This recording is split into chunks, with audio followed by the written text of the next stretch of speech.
when I roll into the office at say 10:30, I am like laser focused and I can knock out 8-9 hours of work within 4 hours. The other rule that I have is if it's important, if it's an unknown number and it's important, they'll call back. So usually at the end of each week, I have about 20 missed calls and about 70 missed texts. Dude, that makes me feel great that you text me back.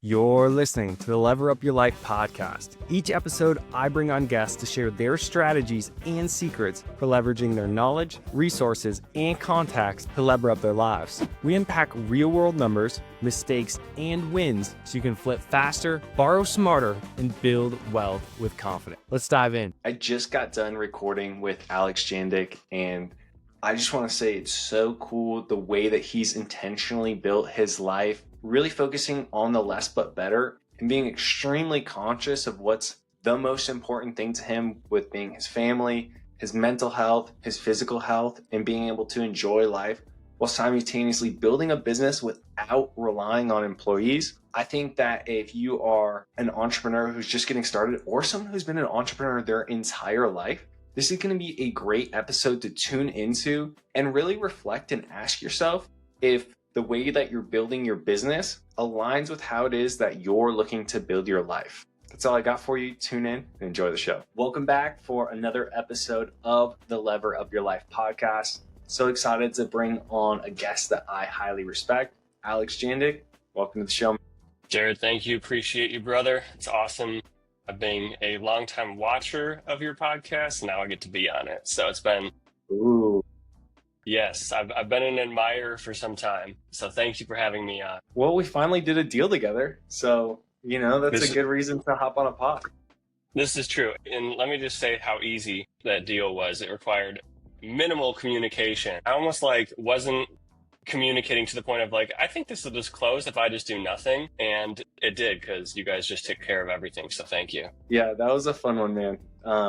That was a land loan, which that was kind of our experimental run, and it went really smoothly. So we'd love to do some more of those. But for our folks that are tuned in, they might not already know about you. My kind of preamble here is I intentionally look to bring on guests that right now they've built a cool business. They've built a life that's worth admiring, a life that's worth digging into, but they didn't start that way. So fill in our audience on what your business looks like right now, what your focus is, what you're doing, and then we can kind of dive into more of the origin story and how you got to where you are today. So the way the business looks right now, I would say I work on average. I try to keep it under 30 hours a week. My motto would be to focus on bigger deals and turn down as many deals as possible that aren't going to make large profits. So we really focus now just a larger profit deals. I'd say 95% of our business is wholesaling or wholetailing, closing on each property and relisting it. Or like the deal that we did, that was like the one deal that year I assigned. Just kind of in I don't know what to call it, the farther along chapters of wholesaling. We've completed 135 deals since 2018 at this point, and we just kind of really try to refine the process to work less and make more. Why not do more deals, make more money, scale, build a team? Why not? I guess it all depends on what you're looking to get out of life. I have found, for me, I'm happiest when I have one employee, which is myself. I don't really like other people. I mean that in the best way possible. I've had VAs, I've had people on payroll. You turn yourself into a highly paid manager. I just wasn't for me. My father is a solopreneur. I'm a solopreneur. I don't know. I find happiness in what I do. And with a team, what I had found in 2021 and 22, when I really tried to do it, was that yes, you do more deals and you make more money, but then you also have more expenses. So then it produces another problem, which is you're working more and working harder and producing the same amount of net profit. Some people who are just really, really good at systems and stuff can scale a wholesaling business effectively.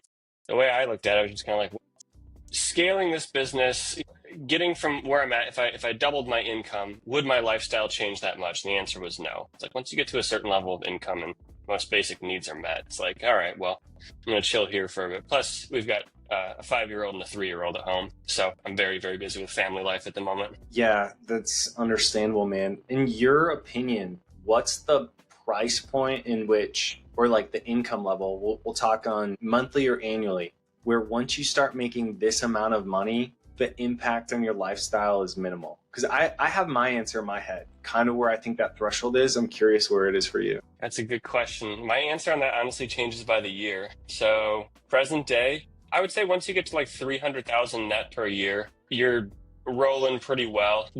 At that point I'd hope at that point you can, have a house, have the cars you want, take vacations, not have to worry about prices while you're grocery shopping, just like little things like that, just living a comfortable life. And I guess some version of the American dream. Yeah.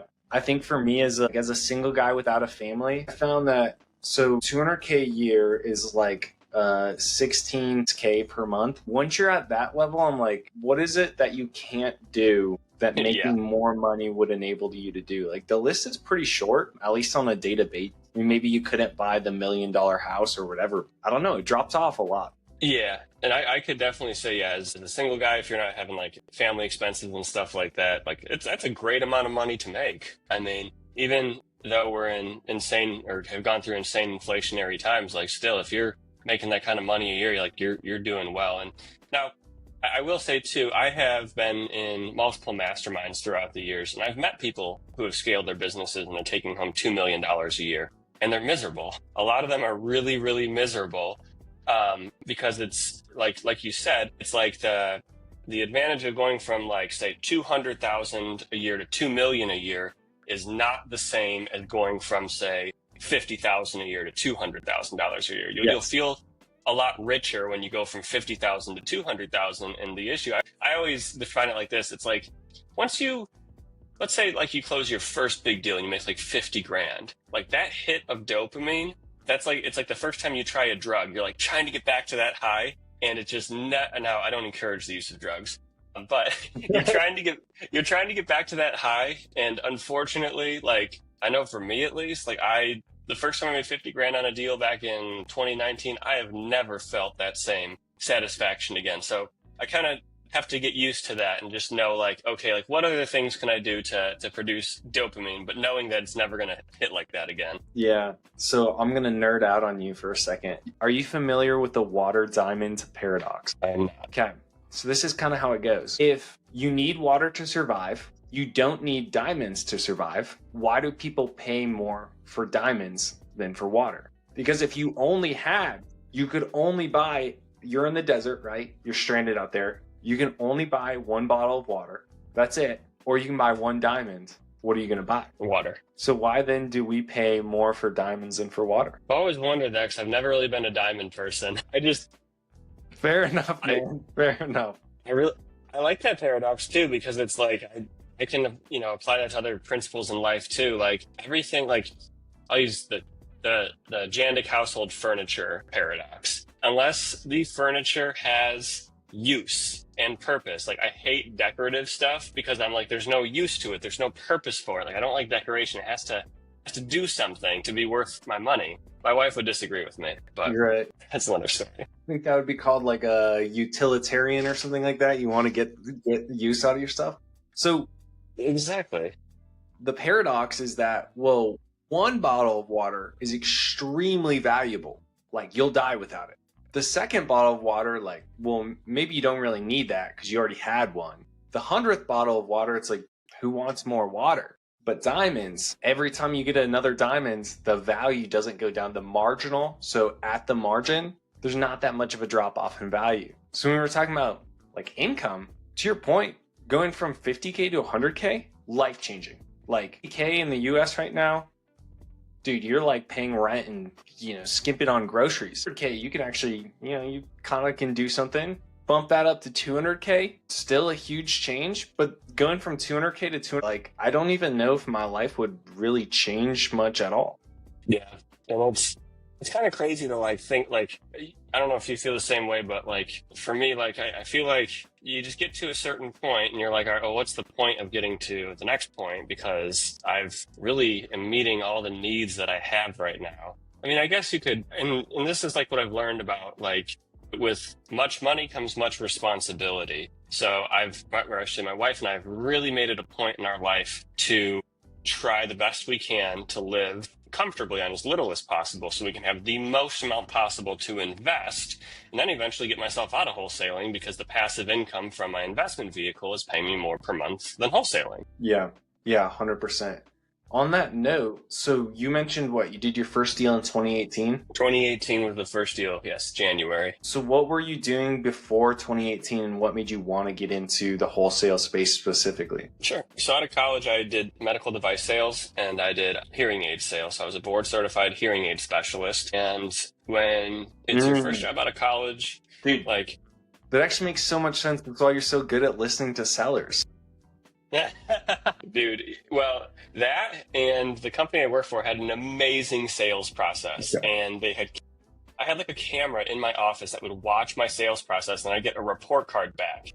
And I never knew which customer they were going to grade me on. So I followed the script to a T, and it worked. Wow. It worked really well. So I kind of learned sales there. And then the real estate part actually came when I hired a receptionist. I always believe in hiring and working with veterans. And I hired a veteran who had just come back from overseas and needed a job. And turns out that him and I did not get along in the slightest. But we would have these disagreements on certain things. I'm like, dude, let's just sell hearing aids. Let's just do our job. And he's like, I'm going to quit this job one day. I was like, by all means, man. Like, this is like, he was in a receptionist position. I was like, this is like a transition for you. Right. You're transitioning back into being a civilian. Yes, I would expect you to go to something else. Well, he ended up buying some apartments with other people's money, and the passive income was more than what he'd make at the job. And I was like, wait a minute, you did what? Like, I was kind of in disbelief because this was 2015. The market was not what the market is today. Yeah, of course. So went back to my office and Googled how to make fast money in real estate, and wholesaling came up. And, anytime you look into something new, it's like you spend a few months like gathering information on it, and you don't know what you don't know. So started looking into it, and right about that time too, I just finished my MBA, and I'm very ADHD. So when I would get home from my 9-to-5 W-2 job of hearing aids, I'm like, I need to do something. I can't just sit around and do nothing. And my MBA was done. So I was like, well, let's buy this real estate course. So I did the real estate course, and this is here's why you should never give up on anything. So the course was like, get your first deal done in 90 days. It was Tom Kroll's course. Okay. And I was a really good student in my MBA with not doing things the way that they were supposed to be done, but still getting a good end result by like using Quizlet and other things. I was very good at finishing things the incorrect way. So of course I followed nothing in that program. And instead of 90 days, it took me 15 months, but I got my first deal done. And I was like, holy smokes. Never doing this again, ever. And my wife was like, oh, thank God. She's like, that was so stressful. And then the next day I got a phone call. Wait. Hold up. So 18 months, were you ripping cold calls, or how are you finding these deals? I was doing direct mail, but I had no idea what I was doing. Like, the phone calls would come in. It would be a good deal. I was trying to stick to a script. I didn't really know how to comp properties or anything. Naturally. But I had a little bit of sales experience, so I really just learned the hard way through a lot of failure. So yeah, that's how the first deal got done. And then I told myself I was quitting. And then the next day I got another phone call from another highly motivated seller, like right down the block from my first deal. And I was like, let me just do this deal. So I told my wife, I was like, just gonna do one more of these, just one more, then I'm done. So I did that deal, and I paid off my car with the proceeds. And I was like, there might be something to this. Dude, that's so clutch. The second one is right down the road from the first one, because you're like, hey, I don't know how to comp properties, but I do know I sold this one right down the street, so I got to be in the ballpark. Yep. First one was 405 East Hamilton in Seminole Heights. Second one was 3702 North Tampa Street. Yeah. Dude, that's crazy. Fun. So I just funded a deal on North Miami Street in the Heights, and then another deal in the Heights on Hilton. I was like, oh, I thought we were about to say the same street names, but slightly different on both of those. Yeah, but I bet, if you don't mind sharing, what were the purchase prices of those homes? So I wonder what the Heights is at these days. One was a little shack, maybe 850 square feet or something, but nearly turnkey. And I want to say that one sold for like around 160 or 170, way north, Old Seminole Heights.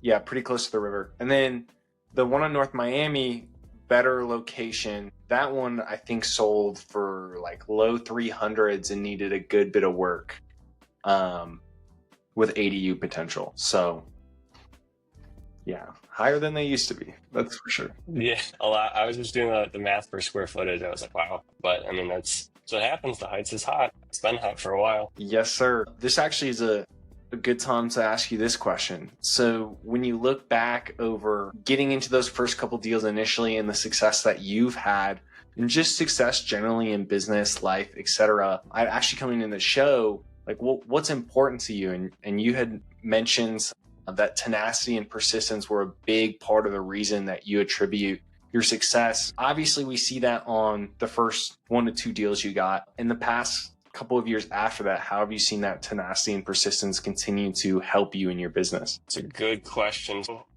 I consider myself a little bit psycho on things. I mean, I try to mean that in a good way. Hey, dude, I'm in the same boat.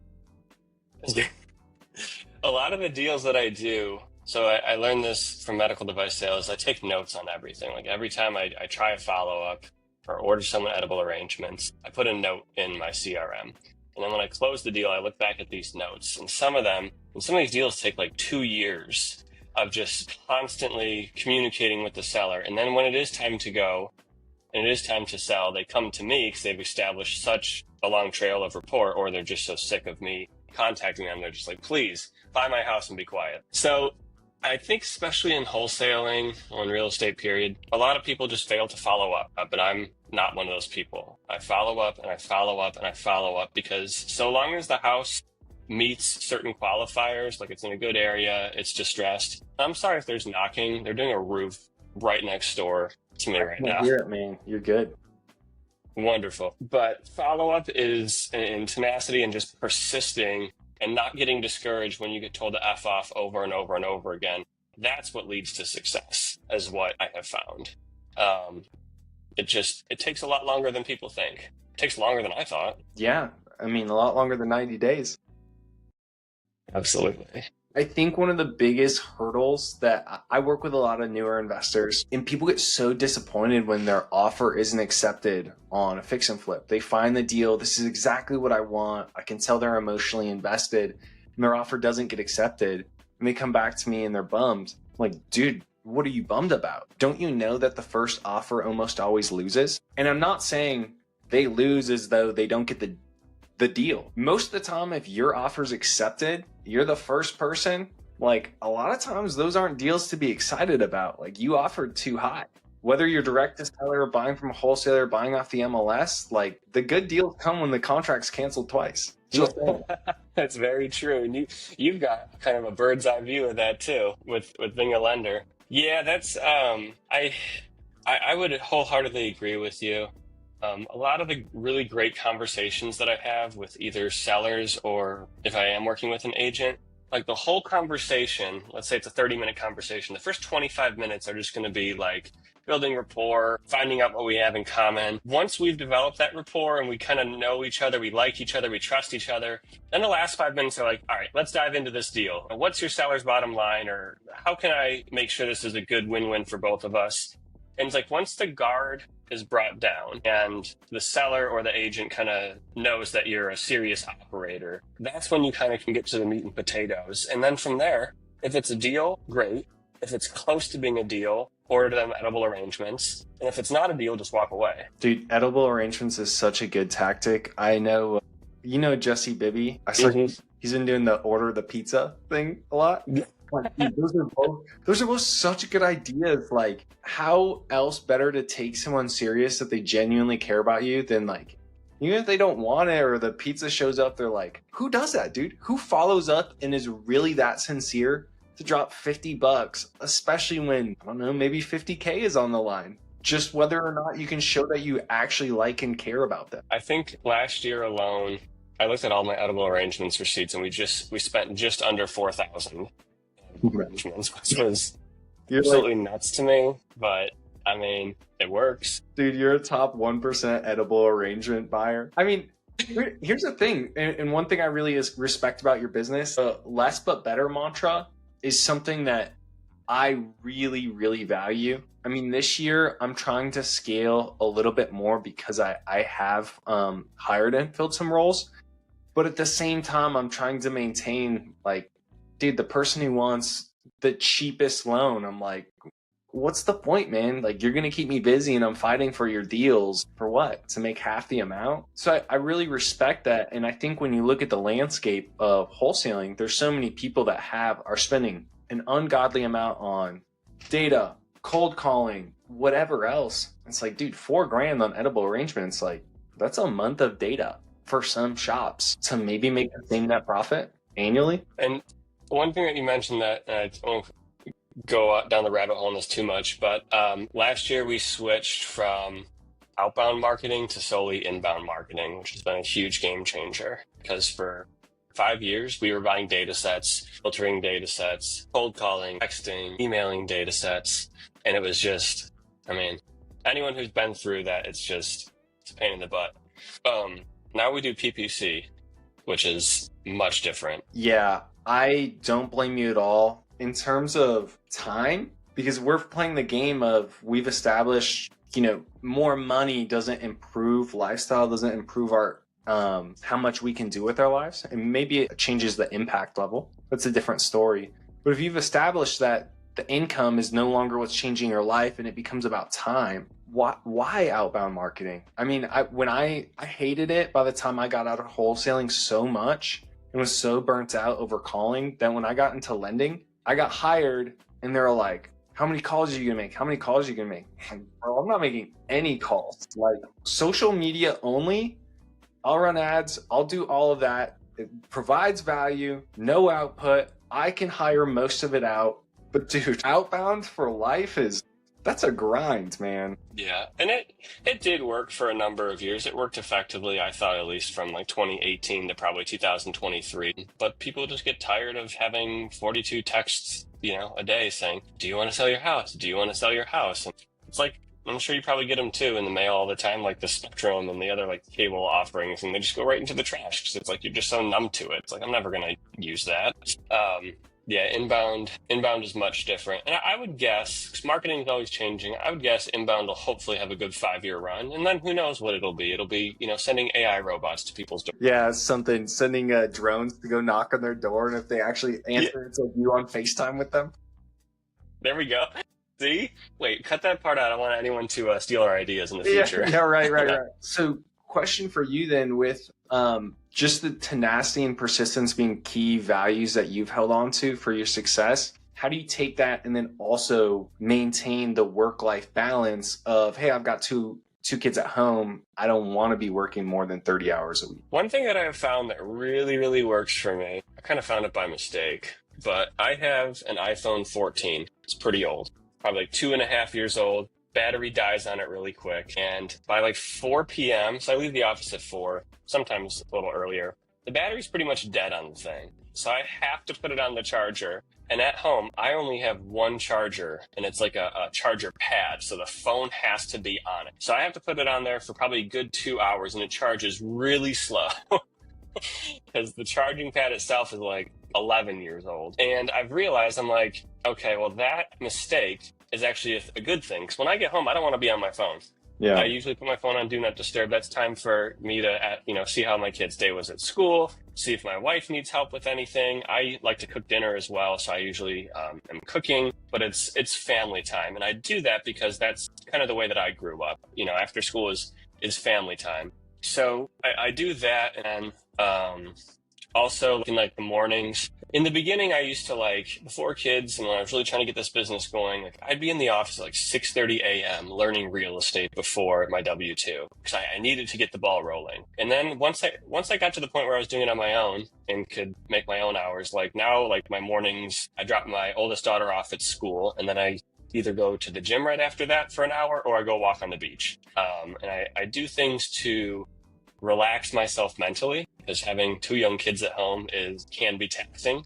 It's a labor of love. Naturally. But I've found that, when I roll into the office at say 10:30, I am laser focused until 2:30, and I can knock out 8-9 hours of work within 4 hours. And I like doing it that way. And the other rule that I have is if it's important, if it's an unknown number and it's important, they'll call back. So usually at the end of each week, I have about 20 missed calls and about 70 missed texts. And I just ignore all of them. And just, if it's important, they'll call me or text me back. Dude, that makes me feel great that you text me back. See, because you're important. You're someone that I've been waiting a long time to get on this podcast. So it's very important to me. Yeah, man, there's just a lot of people where, I hate to say it, but and I don't mean to be mean, but they just don't make the cut for my time. I know how valuable my time is, and unfortunately, I don't have 48 hours in a day as I wish I did. So I just have to cut certain things out. Yeah, I mean, that's a huge struggle for me, man. You wouldn't believe the amount of people. I got a phone call yesterday that I declined. I was snowboarding, like intentionally trying to live out some of the things that are important to me. I got a phone call, I declined it. I was like, hey, you can put a time on my calendar. Like, I only fund this. If not, like, probably we shouldn't talk. Like, oh, I was calling you about, I had no idea who this person was. We never spoke. I was calling about a $10,000 loan request for a personal loan. People, the key lesson in this is if you don't establish boundaries and barriers to your time, people will call you out of the blue, asking for your time, value, whatever, for something that's totally irrelevant to what you can either like help them out with at all. I mean, I didn't know this lady, didn't have her number saved, no text before, like, are you available? I've got this, nothing. And it's crazy. It's actually one of the things that I found, like, when you just get started and you got nothing going on, you say yes to everything. Like, you'll take any phone call. But it becomes a challenge as you get going further along. Like, what are you willing to say yes to or not? Because every time you say yes to one thing, what are you saying no to? Are you saying no to your health? Are you saying no to your peace of mind? Are you saying no to your family? It's really tough, man. I do want to hit on, I think if somebody's listening in on this, they need to rewind and re-listen to that line that you said where, hey, after I do these things and I take care of myself and I have peace, I can go into the office for 4 hours and knock out 8 hours of work. It's just so true. When you're like hyper focused and you're in that right state of mind. And you have lots of espresso running through your veins, yes. Yes. And you have the espresso machine in your office. So my new office is right down the street from Bandit Coffee in St. Pete. So it's like I get to the office and I'm like, oh, let me get a quad shot of espresso really quick.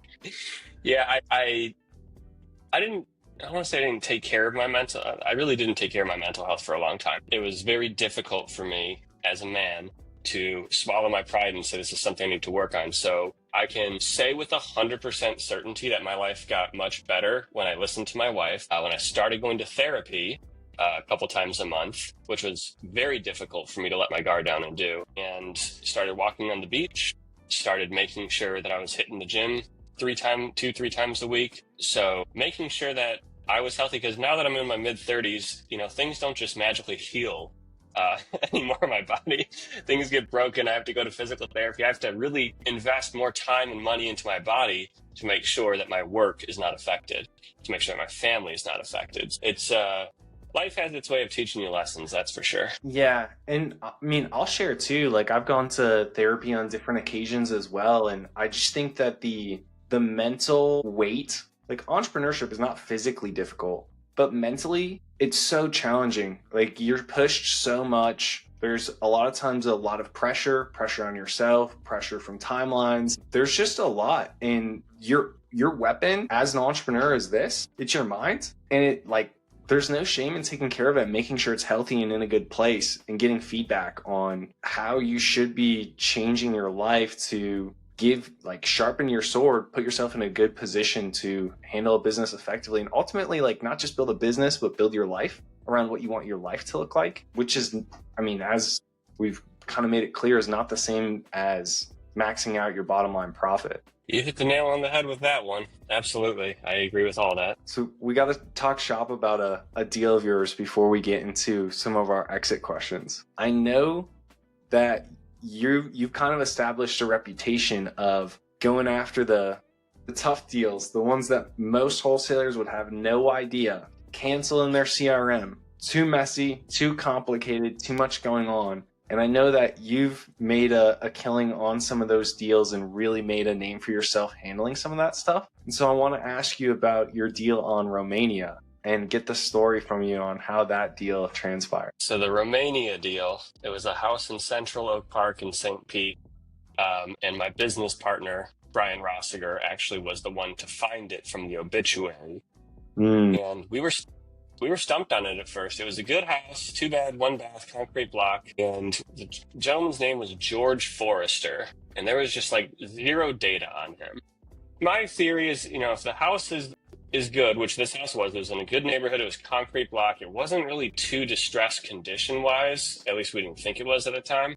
I was like, let's just go after it. Let's see what we can find out. So kind of like a high level overview of the deal was we started looking at, and in TruthFinder, we looked at all this deceased owner's previous addresses. And that's how we traced him back to immigrating to the U.S. from Romania. But he didn't come to Florida at first. He went to Cleveland, which in 1986 would make sense. Not a lot of people were coming from Romania to Florida. You'd come to like Cleveland for like a job sponsor or something. So we found out that he came over to the U.S. and through looking through Cleveland, Ohio, I forget which county it was, we looked through the public records for anything with George Forrester on it. We found 2 things. We found a change of name, and we also found divorce records. Wow. So the change of, so that's where we were hung up on. His original name was George Padurariu, which that's the Romanian word for Forrester. So he literally just changed the literal translation of the name. But the other thing was I wanted to get his divorce record because typically in divorces, they talk about if the wife and the husband have any kids. So I couldn't see the divorce record, but I figured let me call up the county over there and see if they can get me like an unredacted copy of it. So I called them up. Whenever I call up a county, I like to really schmooze the workers there by telling them how great. Do you have to sweet talk them, or are they like? So typical profile, like usually you get like an older woman who, she's working a government job, not too much exciting stuff happening. So you call in, talk about the weather a little bit, and then she was very helpful. I'm like, you're like the most helpful person I've talked to in a month. I'm like, how long have you been doing this job? And she's like, like 20 years. So we're just hitting it off. And she's like, what are you doing with these records anyway? And I was like, I'm trying to find if a dead person has any kids. And I think she thought I was joking. So she's like, well, I got it. She's like, what's your email? And she emails it on over to me. And I pull it up. And this thing is like 6 pages long and it has all this data in it. And I'm like, holy smokes. So we found that in this divorce, there was 1 child. And this child, at least in 1986, was in Romania with the mother. So now my business partner and I look at each other. We're like, all right, how do we find someone in Romania? We're like, we're going to make the assumption that she just never left her hometown. Let's just hope we get really lucky. And we did. Through lots of Google and Facebook searching, apparently in Romania, Facebook is very, very popular. We didn't know that until then, but like 75% of Romanians have Facebook. Wow. So we found, we found a little province. It's called Data Romania. We found the province where the last known record of her from 1986 was. So we joined this Facebook group called Residents of Data Romania. And my business partner, Brian, posts in the divorce decree and translates from English to Romanian. Does anyone know who this lady is? We are 2 investors from the U.S. Her father passed away, and she is the next in line for like the house. And I think within a matter of hours, someone posted like, oh, hey, that's Mia Dora. She works at, it was like the equivalent of the post office. She works at the post office. Here's her house address. And we're like, what? Like, did that seriously just work? And then that led to her messaging my business partner on Facebook. Now, we don't speak any Romanian, but we can definitely understand when someone is mad. So she calls him, he conferences me in, and she's screaming at us in Romanian. And I was like, I have no effing idea what she is saying. So my business partner, thinking on a whim, we had also contacted this guy's second wife who he was divorced from. She lived in Pinellas Park. Mm-hmm. She never knew the first wife or the biological daughter, though. So we combined them both on the phone because we needed her to translate in Romanian. The phone call did not go well. Ex-wives on the phone? No, the ex-wife, the second ex-wife, and then the biological daughter. It was not a good idea, but we were just trying anything we could at this point because we were like, well, we're like hot on the trail. We can make this work. So anyway, that conversation did not go well, and the daughter was like, do not talk to me again. She messaged us that on Facebook. So turns out we were the ones who notified her that her father died. So Dude, you know what I'm thinking right now? Edible arrangement. We actually did. They don't have edible arrangements in Romania, but they do have flower delivery shops. So that was actually the next thing I'm getting to. After we pissed her off and I delivered her some horrific news that her father died, I delivered her flowers. Or I had these people driving through the Romanian countryside. They delivered her flowers. And then she messaged me back probably 2 weeks later saying, how much will you pay me for the house? Like once she digested all the information, I was like, what's it worth to you? She hadn't talked to her father in like 6 years. He abandoned her and her mom in 1986. So this is like a very strained relationship, but Sure. She kind of disconnected herself from it and just wanted the money, which I can understand. She told me I think originally she said she wanted to net like 100,000, but there was a mortgage on the property. She netted 75,000 exactly. We bought it for 55, and I believe we resold it for 255. Nice. Yeah. So it was, and she never had to come to the US. She never had to really do anything. We even paid for the probate. But I mean, I guess the way I look at it is she's in Romania. Her father abandoned her family decades ago. And now at least she's got a fat chunk of money in her pocket. Even though something horrific happened, she's got life-changing money now. So, well, what would have happened, most likely, had you not intervened, is that probably the property would have gone to property tax auction. Or if there was a loan on it, it would have just got foreclosed on, and her inheritance and any good graces from her father just, poof, gone. Exactly. That's why in like sometimes I'll define myself as like an asset recovery person. So I try to connect lost assets with people who don't know that they own them. And we've done that on a number of properties now where we call people and inform them that they are next of kin. They're like, oh, from that person, I haven't talked to them in 30 years. And it's like, well, today's your lucky day, sir. I'm not the prince of some third world country, but I am an investor and I am here to actually give you some money. Dude, that is honestly, when I think of value that wholesalers bring, that type of lens, that perspective of asset recovery, connecting lost assets with their true owners is that's such a good way to look at it and such a good niche to carve in out of something that's already considered a niche.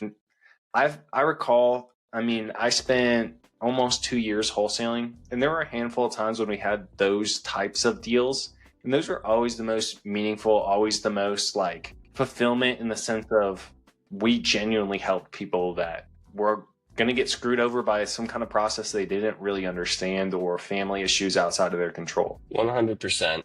And that's kind of like, it sounds like it does for you too. It fills my cup at the end of the day. Because it's like, when I look back at my career, when I'm old, at least I can say like I went balls to the wall, left no stone unturned, and hopefully helped out a ton of people and added value to their lives. Yeah, 100%. I hope you're enjoying the episode so far. As a quick reminder, if you want to connect with me and chat about doing some fix and flip or ground up construction deals together, message me on Instagram at JaredDoesHardMoney or find me on Facebook and we'll get together. Now, back to the show.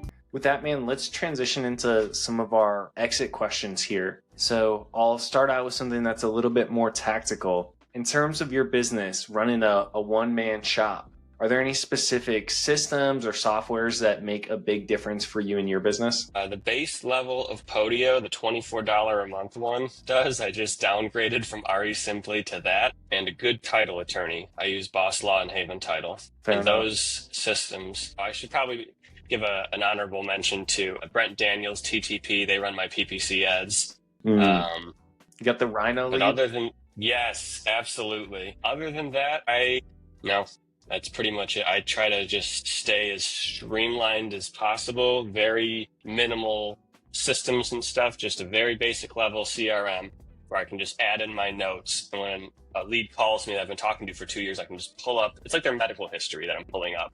I can just look at everything right in front of me. And that's all that I really found I need. Oh, and lastly, edible arrangements. That's a good system too. Yeah, seriously, that is a system. That's awesome. So- We used Podio for a lot of the time that I was wholesaling. Bro, I hate Podio so much. I'm glad you like it. I can't stand it. It's people either love it or they hate it.